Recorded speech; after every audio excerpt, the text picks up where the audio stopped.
let's talk Kyle Shanahan. So Kyle Shanahan comes out and all of a sudden is coaching well in the first half. It's like, where is this Kyle been? All of a sudden, he gets Debo involved early, but then shells Debo and just features Ricky Pearsall over and over again, and it works. And it's like, wow, maybe if you had done this the last 2 months, you would have won some games. But no, you do it now, and it's working. And you're up 8, and you go to the second half, and he's leading again. And it's like, what does he do? He does what he always does, which is pass unrelentingly until Brock Purdy messes it up. So yeah, Brock Purdy exposes himself, exposed who he is as a quarterback by giving the ball up, but Kyle Shanahan set up Brock Purdy to fail.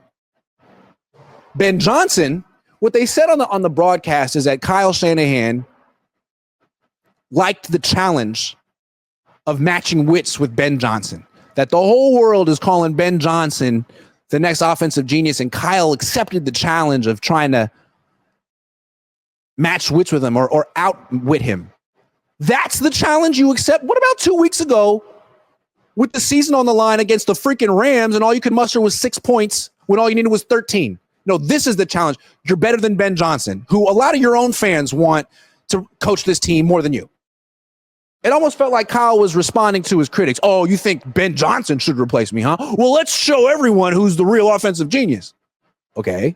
So Kyle got off to a hot start like he usually does. And with the lead, he just passes a bunch and then gives the lead away. And then meanwhile, you look up and the Lions called what? 34 passes, 31 runs? The Niners called what? 35 passes, 17 runs? Who's better? And the Lions seem like they have so much fun playing for him. He called a hook and ladder. When was the last time? I mean, I've seen them run it.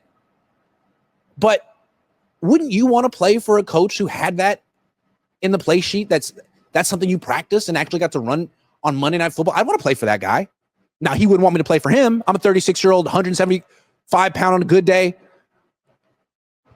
Jew. But I'm just saying I would throw my hat in the ring if I could to play for that team because it looks like fun. And the Niners offense looks like, standard offense, nothing too creative. And at the end of the game, Ben Johnson's team had 40 points and Kyle's had 34. Now, if Kyle didn't have Jake Moody, maybe they have 41, but that's a different story. I just think it's funny that this was the game. This was the day that Kyle Shanahan decided to give it his all, to break out all the stops, and he still got outshined by a better coach. This was Kyle's best. 2 turnovers, no running game. Now, I understand he's working with a lot of backup offensive linemen. They don't really know his running scheme. He can't call a bunch of different plays. Whatever. Outside zone, inside zone, 2 plays, 2 concepts. They can run that. You got to stay balanced. It sets up play action. It protects your quarterback who can't win shootouts on his own. We know that.